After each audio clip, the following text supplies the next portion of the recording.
Watch What You Bet here on That Betting Show, Teddy. Look, we spent a lot of time talking about NCAA action, and rightfully so. One of the best 4 days in sport just took place. Now you take that deep breather. People flying back from Vegas, getting out of Atlantic City, showing it back up to work. The NBA takes center stage once again. Sixers off a last-second loss in Atlanta. Now head to the Magic Kingdom. Sixers opening up -2. Total of 219. Moneyline split -130, +110. If we take a look at the Sixers there, Teddy, not money makers this year. 34-39 against the spread. Only 5-10 against the spread on the road as a favorite, and 15-20 against the spread overall on the road. Magic are 37-33 on the season against the number. 25-20 against the spread as a dog.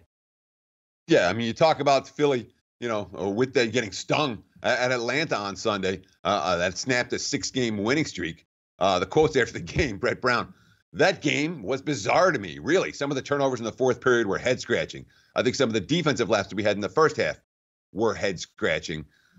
I like Philly off a loss. I like them off a loss in which they gave the game away, and I like them off a loss in which they made a bunch of mistakes in the fourth quarter.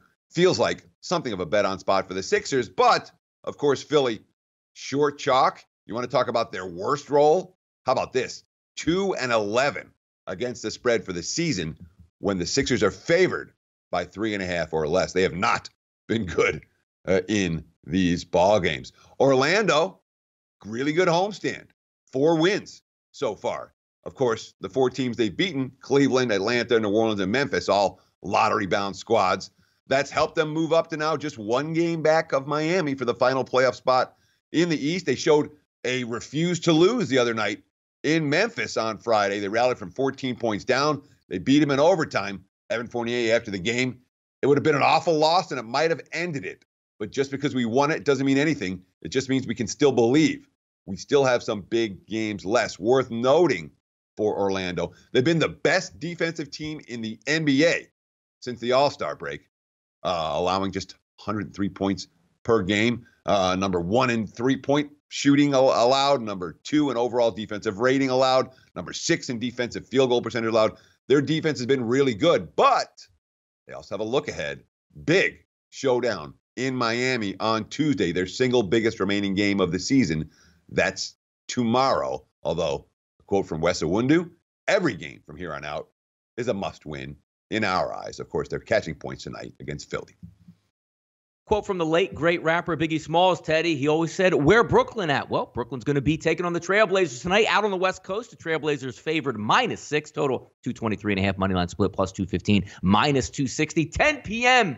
Eastern time, 7 p.m. Pacific. Brooklyn is 40-34, Teddy, against the spread on the season, 26-23 against the spread as a dog, and only 5-6, though, against the spread in the month of March. Portland, 40-32 against the spread on the season, 26-17 against the spread as a favorite this season at home, and also 5-6 against the number in March. So 2 teams, Teddy, floundering a little bit in March against the spread, but should be a decent matchup here.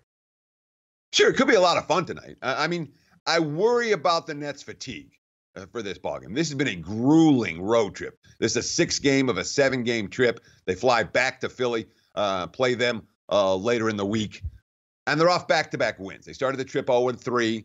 Then they came that crazy, rally from 25 down in the fourth quarter against Sacramento, followed up with a win against the Lakers. You worry about this being exhale time for the Nets after those 2 victories here in the last game of the Westport Quotient of the, they've been away from home for 2 weeks now. All that being said, on the Blazers side of the equation, Portland, they haven't been great home chalk. They haven't been, as you mentioned, a good points per team in March. They've won 6 of their last 7 overall, 3-0 in the current homestand, but only 1-1 ATS. And a lot of the talks are about playoff positioning. Damian Lillard, we know it's possible to move up, but we have to worry about ourselves. It's such a tight race that with 1 or 2 losses here or there, you can drop 2 or 3 spots, which is very true. Right now, the Blazers are in the 4 spot. That's where they want to be. But I'll say it, said it once, I said it twice, I'll say it 500 times. Seeding is not a motivating factor for NBA teams down the stretch. If you're making a bet because, they want the 4 seed and they don't want the 8, good luck with that. I haven't found that to be profitable at any stage in my handicapping career, and I've been in Vegas since 1998.